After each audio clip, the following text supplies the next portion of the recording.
Well, it's that time again. Let's walk in faith, talk about anime, and grow together. Welcome to Reb's Otaku Talk.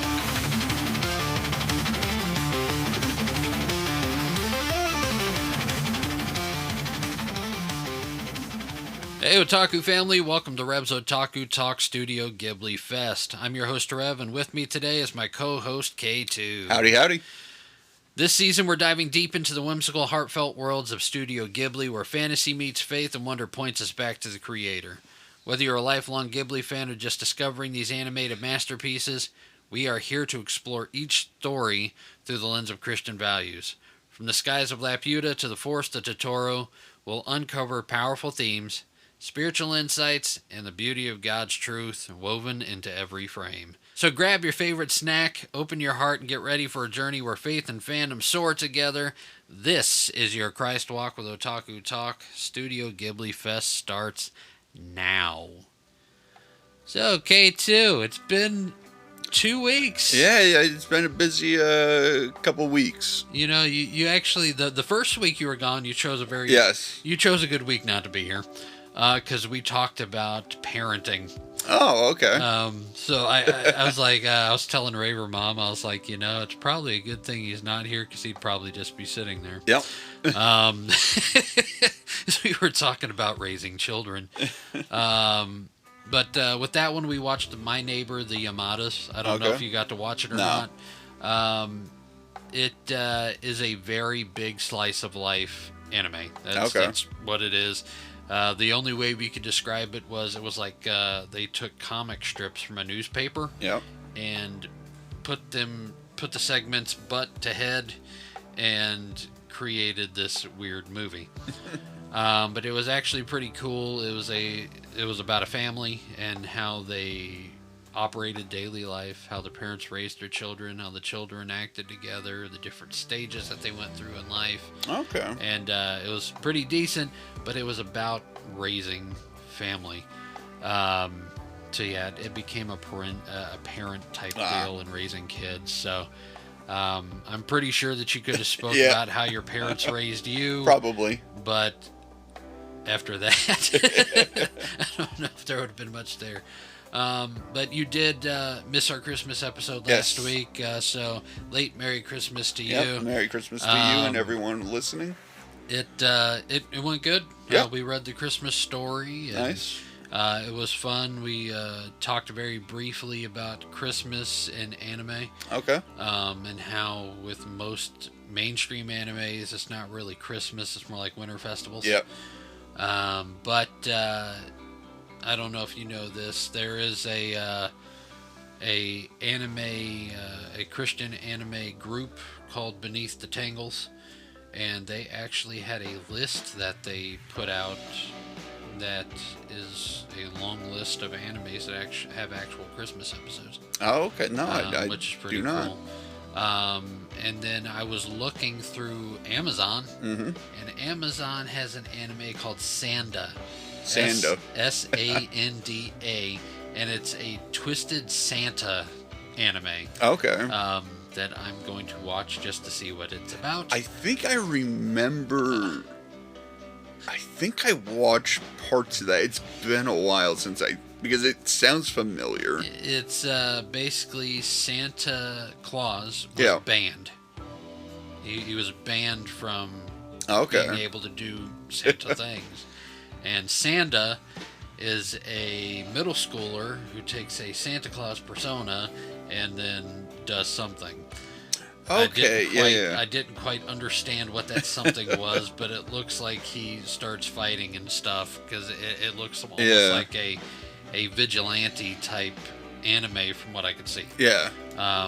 Which even the from reading the description to seeing the trailer, it didn't really give much. No, I remember seeing the trailer for it now. So yeah, it's a little bit. Yeah, it looks interesting. Yeah, so I put it on the watch list. Eventually, I'll get to watching it, and we'll see how that one is. And we will definitely do a review of that Joker because it just looks weird. Yep. But you know, Christmas is over. Yep. New Year's is on its way. So today we're going to do a New Year's Eve special. So even though it is our Ghibli Fest season, our Ghibli Fest season kind of came during the holiday season. So we are going to kind of focus a little bit more on holidays. We'll talk a little bit about Studio Ghibli and New Year's. All right. Even though Studio Ghibli really didn't have much No. of a New Year's thing.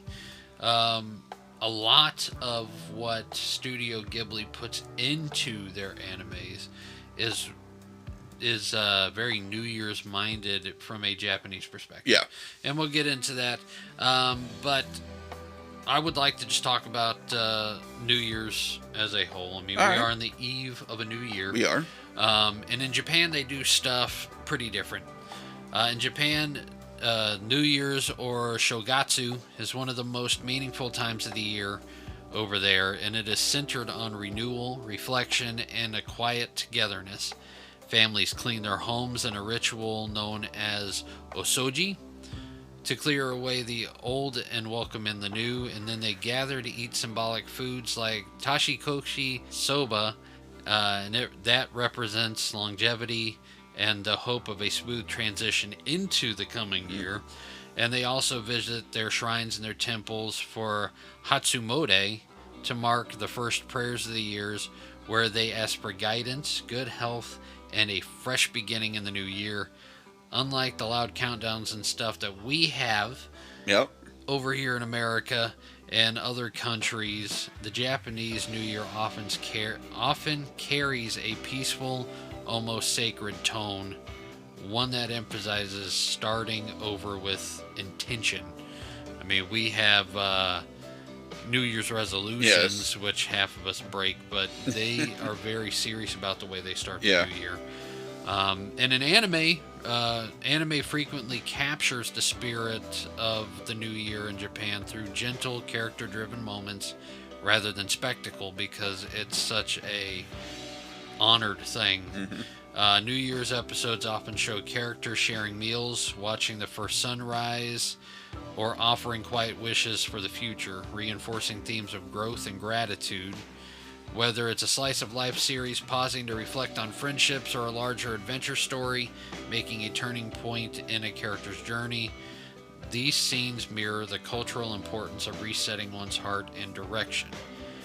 Through anime, viewers are invited to slow down, look back on how far the characters and perhaps they themselves have come, and step into a new year with hope and purpose.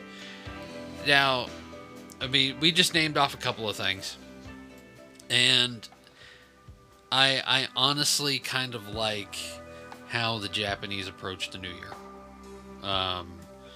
They approach it from a spiritual standpoint, which I think is pretty awesome.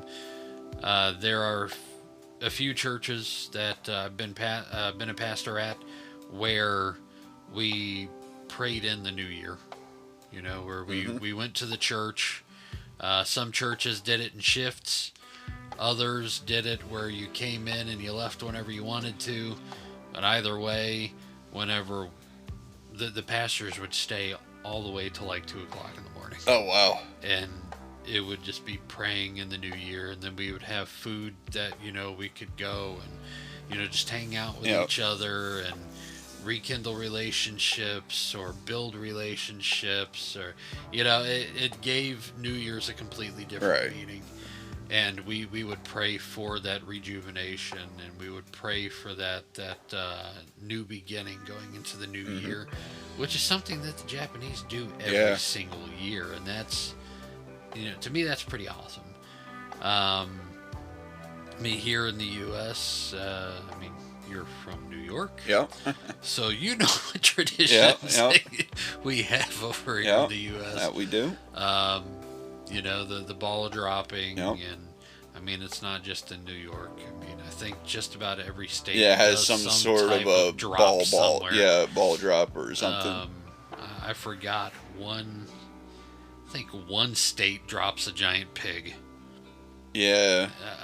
I don't know. I mean, I've seen some crazy stuff over the past couple of years, and yeah, I understand the purpose behind the ball drop and the meaning behind the ball drop, but there's some ball drops that have just gotten ridiculous. Yeah.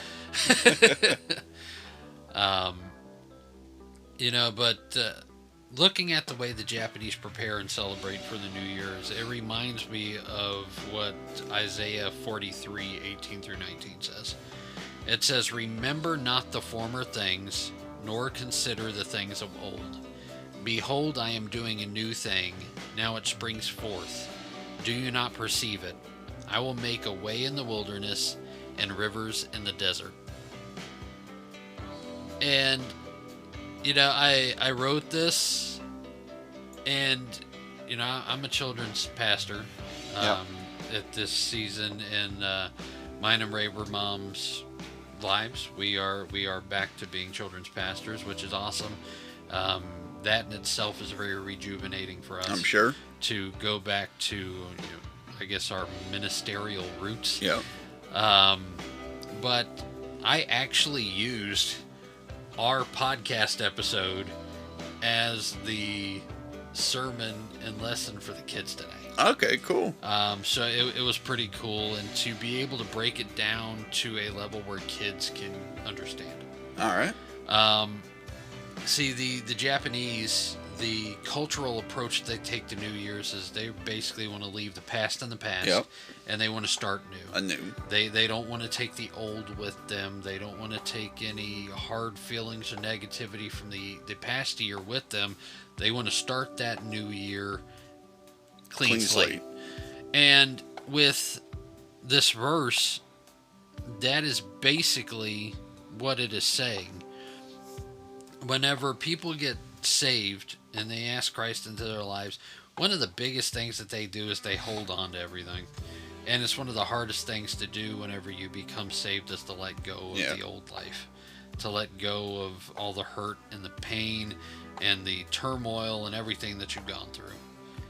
And to really be able to start new, you got to be able to let go of it. Yeah. And that's what, God is saying in this verse, is to not remember the old junk. Leave that junk in the past. What did Timon say? Leave your past behind you. And it's the big, and it's true. Whenever you become saved, in the Bible it says that you become a new creature. Mm-hmm. Old things have passed away. Behold, all things have become new. And the only way for you to be able to become new is to get rid of the old. Right. And that's what this is saying here, is that, forget about the past. All that junk, you can't fix it. You can't change it. Nope. You can let it continue eating you up. Yep. But what good is that going to be for you? Not going to be good. It's not going to be good at all. It says to not consider the things of old. If you're going to make a new decision, you don't want to make that new decision based off of past mistakes or your old mindset. Because a lot of times what people don't realize is whenever you go to make a decision and you're considering what happened here, a lot of times you're going to make the same mistake. Yep. Out of fear of making the same mistake. Yep. It's just going to happen anyway. So why even have it there? Yep. Why allow that temptation to sit there? Why allow that influence to stay there? Why let that old garbage remain a constant nag in the back of your head? Why do that? Yep. There's no point. Nope. God has new things for us, and He's ready to shower us with blessings. We have a new year coming up. That we do. It's everything resets. Everything resets in the new year. I mean, new year. It's not just from a mental state of mind, but literally, schools reset for a new semester. Yep. They literally, we're going to reset the grade book, and it's just going to average in with the old. Yep. At least GPA was. Yeah. Governments, certain branches of government reset. Yep. certain parts of your life reset. No. Churches, that's their time to reset for the new year, to make a new plan. For families, it's time to reset. Yeah. Let's wipe the slate clean. Let's start this year off right. I mean, people attempt to make resolutions, and it's in an attempt to just do something new. Yep. To refresh yourself, to rejuvenate. And God is ready to pour out all these new blessings onto his children, onto everybody. Mm-hmm. But a lot of times what's keeping us from getting what God has for us is we are stuck in the past. Yep. I know for me that is beyond true. Little known fact about me, I used to do music back in high school when I was 15, 16, that age gap there. Yep. I released my first independent record CD. Cool. It started out fantastic. It was a new thing, It was positive music, and then I got involved with the wrong crowd, the wrong people, and then I released the second one, and it wasn't that great. First CD found some success. One of my songs was a hit overseas. Yeah. It was very weird because it was like an underground CD. It was only sold from my hand to somebody, and somebody sent it over to their family overseas, and they liked one of the songs, and they spread that song around, and a small, it just grew in popularity. I think it was in Russia. Cool. I got an email from somebody in Russia saying they liked one of my songs, and I was like, how in the world did you get it? Because I wasn't selling it online or anything. It was literally out of the trunk of my car here. Yep. But there was some success there. And then my second CD bombed. It tanked because I was with the wrong people. My state of mind was different, and it was terrible. And, from there, I let it affect me. And I did a lot of things I wasn't very proud of. And a lot of stuff that I did, honestly, I questioned whether or not God would forgive me for it. And my spiritual life and my life moving forward was based off of that. And it wasn't until last year that I'm like, you know what? I want something new in my life. And whether I wanted to admit it or not, I was still letting garbage from 20 years ago stop me from doing something awesome. I mean, honestly, it kind of was making me constantly second guess recording a podcast, which is not really anything to do with music. Right. But it was putting myself back out there like that.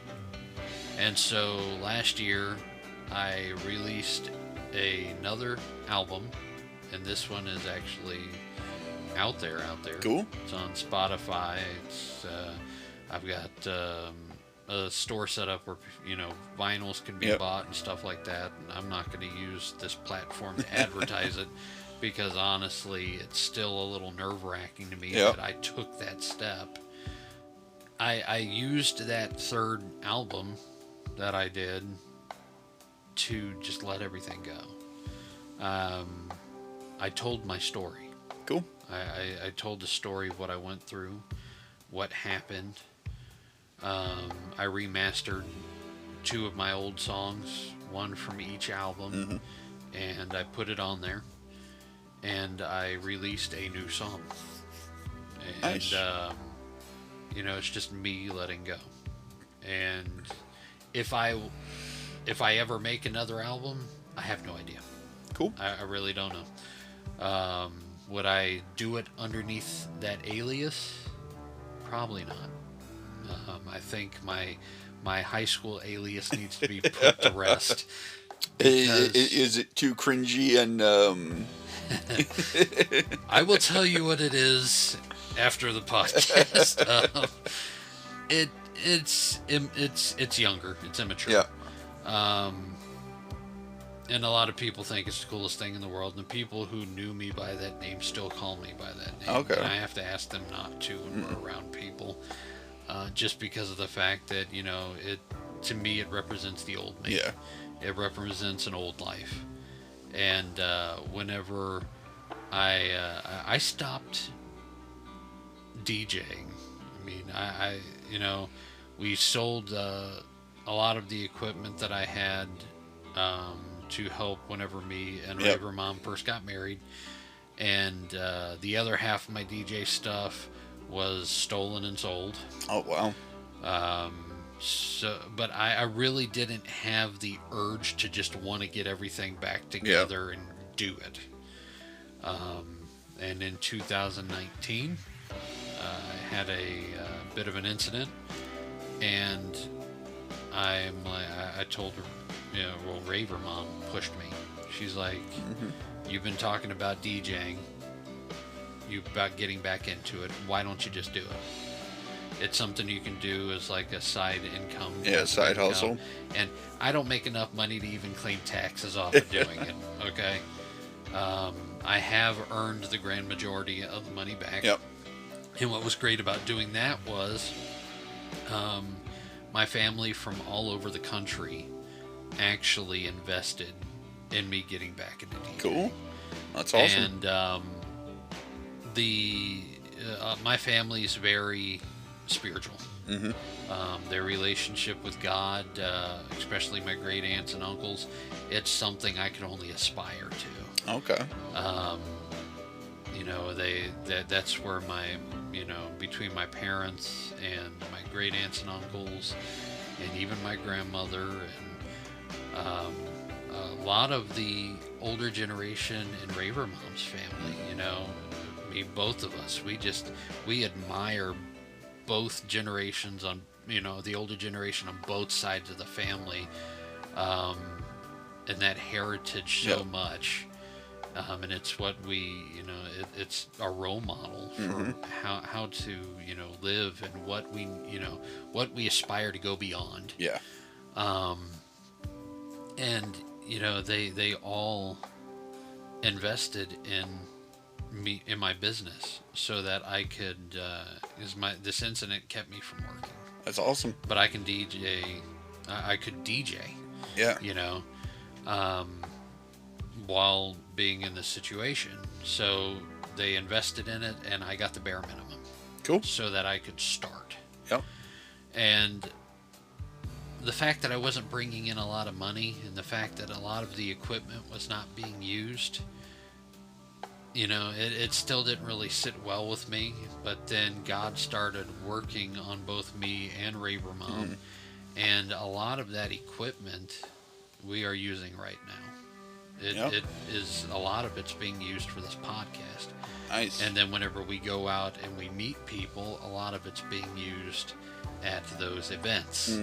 And, you know, I use the equipment to help churches and to help ministries and community outreaches. And I put it to work. You know, me and Raver Mom both put it to work. But the biggest decision that me and Raver Mom made was using a lot of the stuff for this podcast. But if it wasn't for the fact that I had to leave the past in the past, none of it would have came to me. As a matter of fact, that lull, you know, once at the end of the lull that we were having, you know, me and you spoke about where I kind of just lost the spark doing this podcast. It was right before I released the album. Okay. I mean, I had been working on it the year before. Yeah. But I really didn't start getting anything back until I put the album out there, and it got approved for release. And it you know, just letting the past go, leaving the old where it needs to be at, and letting God do a new thing. Yeah. You know, is when it really started moving forward. And I mean, I was telling you the numbers. It shows in the numbers tremendously just how much of a blessing is coming. Yep. You know, and it's an awesome thing, and it only proves, you know, what this verse is saying, because after it says, I'm doing a new thing, now it springs forth, do you not perceive it? Yeah. I had to ask the kids, you know what perceive means? It's like very simple. Do you see it? Yeah. Do you see the blessing? If you don't see the blessing, then you haven't let the past go. Mm. If you can see the blessing, then you're right where you need to be at. You know, you're at that spot. Yep. And it proves the ending of it, where it says, I will make my way in the wilderness, and I will make rivers in the desert. Mm. You know, your past is usually where you're at the bottom. Yep. And a lot of times, people don't go for God until they're at the bottom.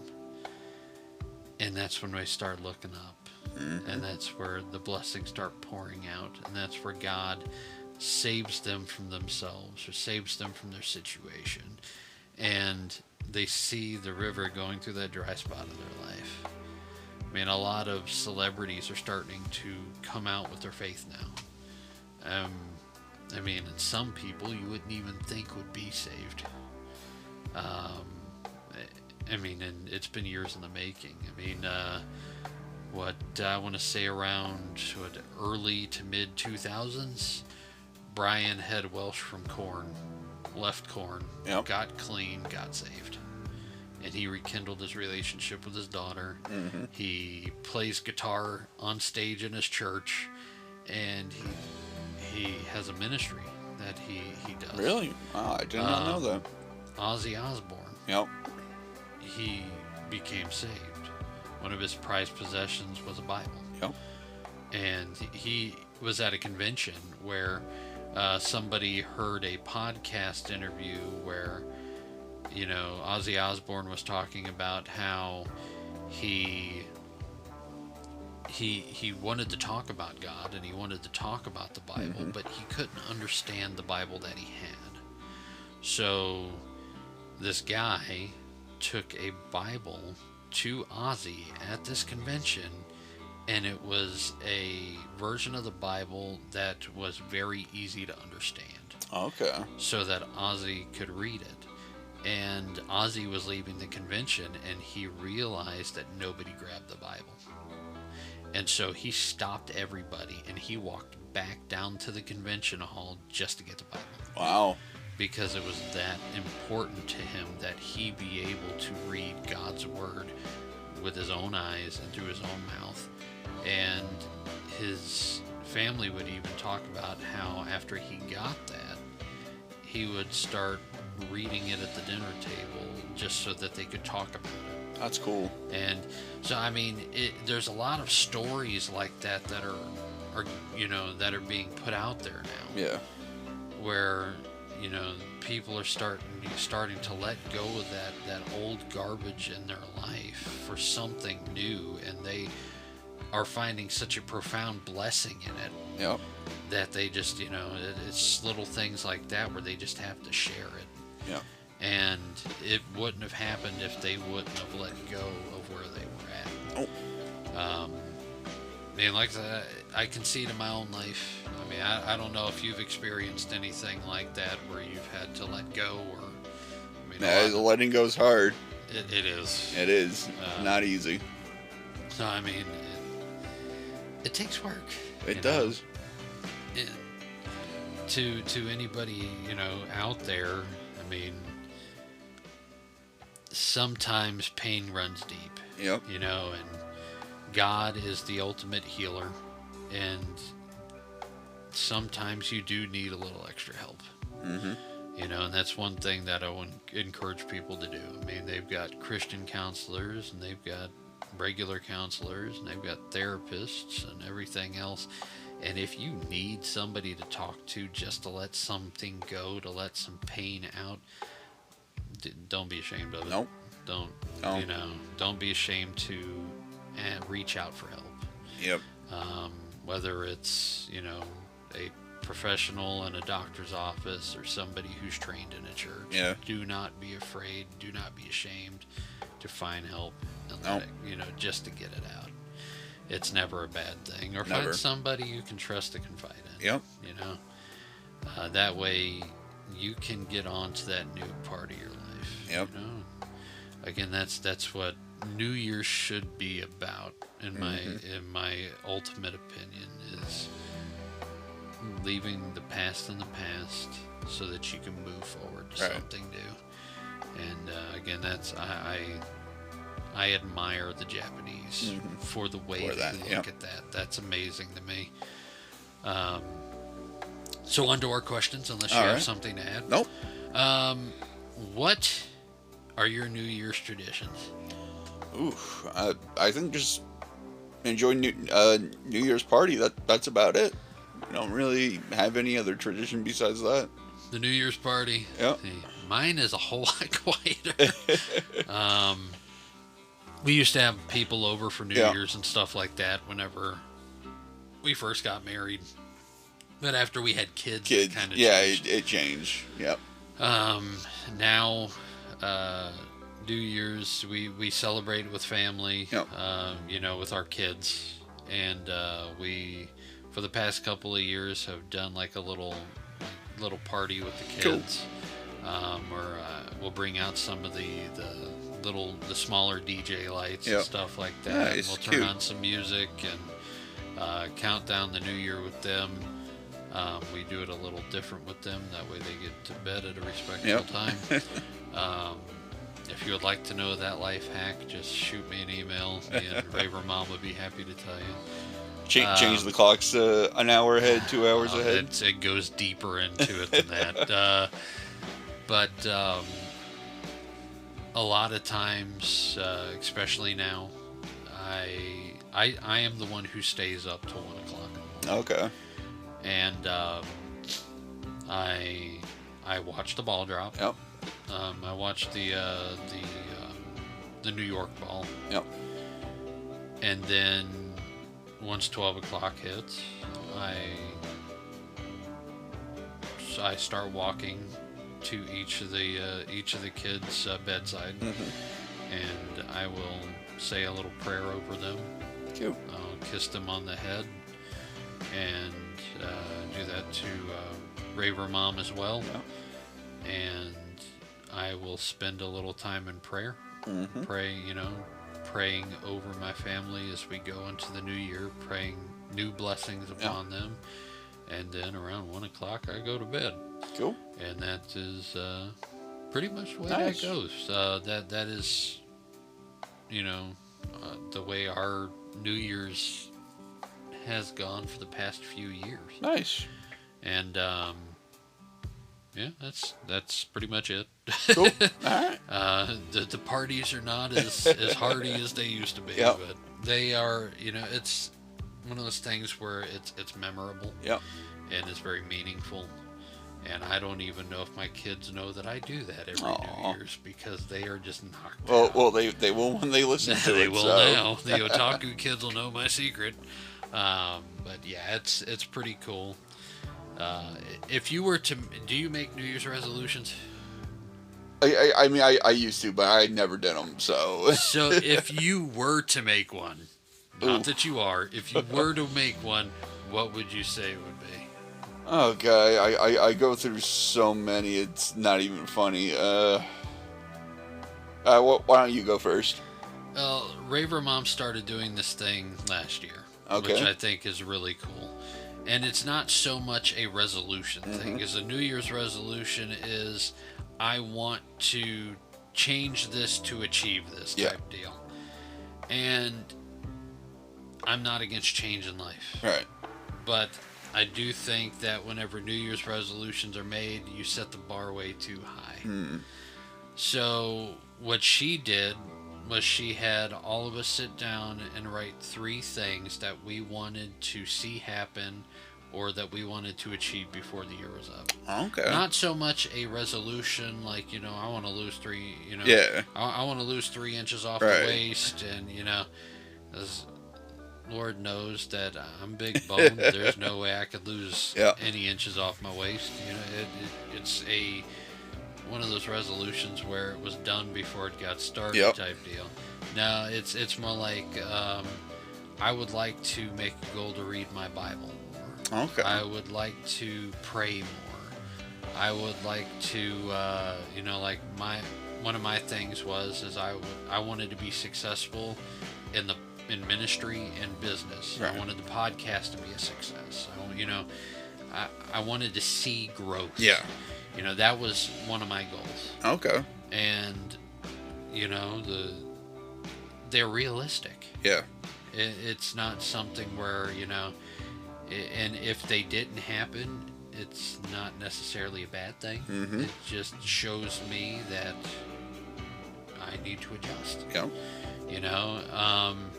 And at the day after Christmas, we opened up the envelope and we read through them. Okay, did we achieve this? Oh, cool. And I achieved everything on Yeah. mine. Nice. And what's funny is I didn't remember what I wrote down. Oh. And the majority of everybody in the house, because the kids did it too, they at least achieved half. Oh, cool.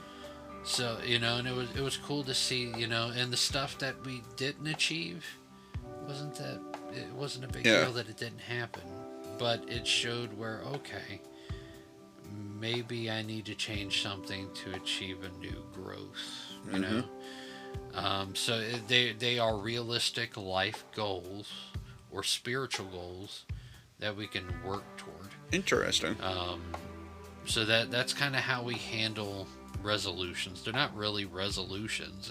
But it's an improvement. That's interesting. I might try that this year. It's pushing for an improvement in an area of our life. All right. Because, like I said, New Year's, I want to eat less sugar. Yeah. I want to do this. I want to do that. It's like, you can only go on a 2-day diet so many times in your life before it becomes repetitively redundant. Yep. Just stop.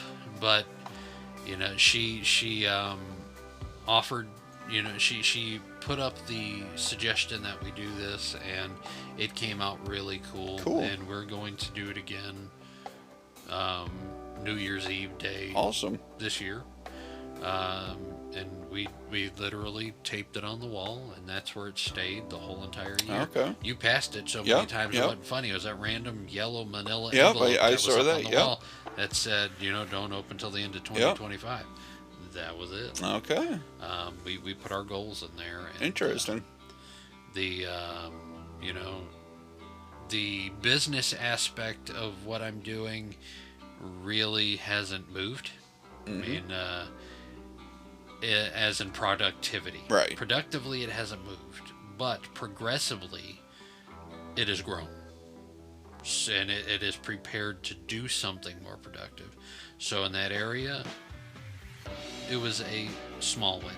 Okay. Ministry-wise, this podcast is doing fantastic. Sweet. We have grown our subscriber base by like 900%. Awesome. Because I thought we weren't growing that much. Yeah. But it comes to find out that we are actually growing a lot. It's just awesome. On multiple different platforms. So it is really awesome to see that. And, this year, new thing, it took letting go of a lot of junk to really see this ministry start to grow. And that's what this podcast is, down at its foundation, is a ministry. So that was pretty cool. So did you want to add to that, or are you good? No, okay. I'm good. Okay. So as we step into a new year, we are widening our anime list a little bit. Yep. And one thing that we discussed earlier was New Year's in anime. Now with Christmas, a lot of your mainstream animes don't really have a Christmas special. Yep. They probably hint at it, or they did Christmas-like things. Yeah. But mostly it was a celebration of the Winter Festival. Yep.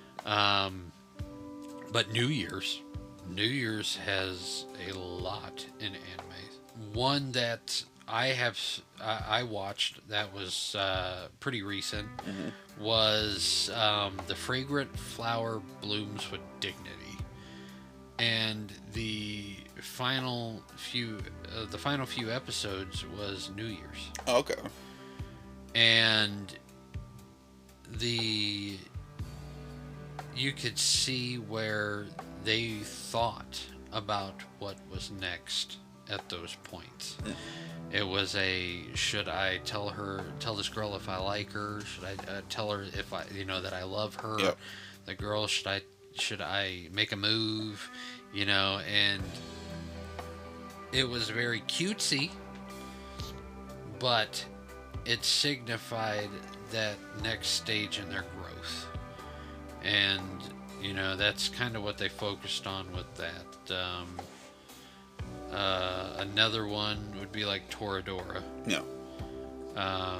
Which both, well, the Fragrant Flower Blooms with Dignity is like a high school, like melodrama type deal. Toradora is a little bit more mature. It's got quite a bit of language. It's got some mature topic content because it is, adults, being adults. Again, the New Year's segment of it represented a growth in the relationship between the two main protagonists. Which seems to be a big theme whenever it comes to it. I think another one that I brought up with you earlier was the quintessential quintuplets. Yep. It's another mature one, which is, again, dumb because the final movie that closed it out was actually pretty clean. Okay. If I would have watched the movie first, I would have said, I really wouldn't have cared if my, older kids watched it. But then you watch the seasons, and holy cow, I would not let my kids watch it until they were, like, graduating. Not because, like, the second, third season was just like, yeah, forget it. But again, that whole entire anime was regulated by seasons.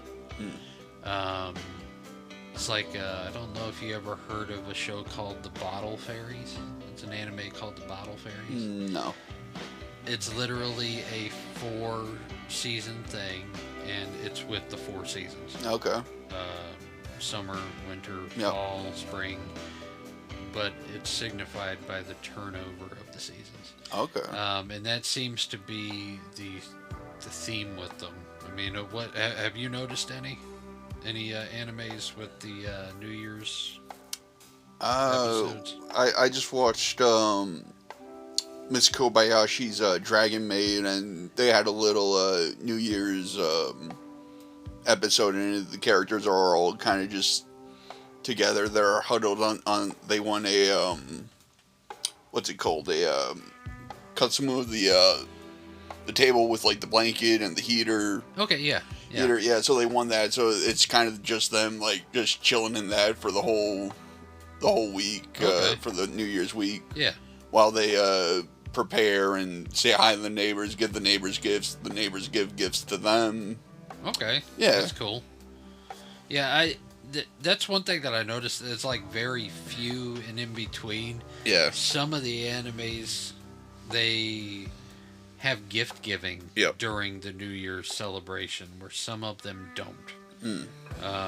I don't know if that is a regional thing, or in certain regions of Japan that's like a tradition, where in other regions it's not.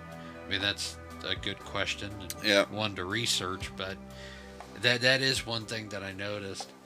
But I think the biggest thing that I noticed, and it kind of goes along with what you just were talking about, is that most of the animes that have like a New Year's celebration, they're all they're all slice of life animes. Yep. And they are also the ones that show more tradition. They're the non-fantasy animes for the most part. They are the this could actually happen in real life type deals, Yeah. and this is our daily life, and it again, a lot of them signify some type of victory or triumph or new thing about Yeah. to start in their life. It's a next step type season whenever you see the New Year's episode. Yeah. Now that I think of it, fantasy wise, Fairy Tale, they did something almost like that. Okay. Where they were bringing in their New Year, but it was a celebration, and it was a move into something new. I can't 100% remember it, but I do remember them doing like a New Year style thing. Okay. Now with Studio Ghibli, Yeah. Studio Ghibli doesn't necessarily do New Year's celebration stuff. I mean, they haven't really done a anime that was focused on the New Year. Yeah. But one thing with Studio Ghibli movies is that they hold the essence of what they hold dear to them during the New Year. Yeah. Studio Ghibli movies are all about change. It's all about letting go of the past to move forward in the future. It's about the celebration of life progressing. Yep. Or it's about moving to like I said, the next step in one's life. And with Studio Ghibli movies, almost all of them being coming of age stories, they all hold the essence of New Year's, the New Year's celebration in Japan, which is really cool. I mean, I would love to sit there and dissect a Studio Ghibli New Year's thing, but it's just not there. No. But everything that the Japanese hold dear during the New Year is what Studio Ghibli seems to revolve around whenever they create something.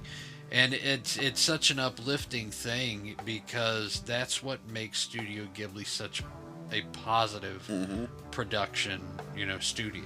Yeah. Is the fact that they, even though there's, turmoil and tragedy and everything else in them, it's all about, okay, let's overcome our past so that we can move on stronger. Let's move beyond the garbage so that we can move on to something better. Yep. And it's that transition that is in almost every single Studio Ghibli movie that they've made. Yeah. And I think with that, I hold a deeper respect for Studio Ghibli because of that. And I think that's pretty awesome. I'm kind of glad to be able to dissect and decipher and see where all these creators have gained inspiration from. And it's stuff that they live. It's like New Year's, what qualities and what morals they pull from it to create something really new. And I think that's really awesome. So I mean, anime in New Year's, they often use New Year's not for big plot twists, but for quiet turning points. Moments where characters pause, they look back, and they decide how they want to move forward. That makes a perfect mirror of the real Japanese New Year, and that is less noise, more meaning, where in America it's more noise, less meaning. And with that, let us remember Isaiah chapter 43, verses 18 through 19. Remember not the former things, nor consider the things of old. Behold, I am doing a new thing. Now it springs forth. Do you not perceive it? I will make a way in the wilderness and rivers in the desert. Join us as we close in prayer. Father God, I thank you for a new beginning. I thank you for all the blessings that you've given us through 2025. And I cannot wait for the blessings that are to come in 2026. I cannot wait for the new outpouring that you have for our lives. And God, I ask that as we move into the new year, that you continue to open our eyes to see you in the wonder and the lessons and the beauty that's all around us, even in the worlds created by artists and animators. And I pray that you let our passion for anime draw us closer to your truth. In Jesus' name, amen. Amen. So thanks for hanging out with us on Reb's Otaku Talk Studio Ghibli Fest. Make sure to subscribe on your favorite podcast platform, and do not forget to like and follow us on Facebook at Reb's Otaku Talkers and on X at Reb's Otaku Talk. We'd love to hear from you, so drop a comment, leave a review, and share your favorite God and anime moments with the community. Also, check out Reb's Otaku Shop and grab some awesome merch, and don't miss out on a bag of Reb's Conco Heat Coffee. The link's in the description below. Until next time, keep your anime collection strong and your faith stronger. See you later, guys, and have a happy new year. Take care, guys. Happy New Year.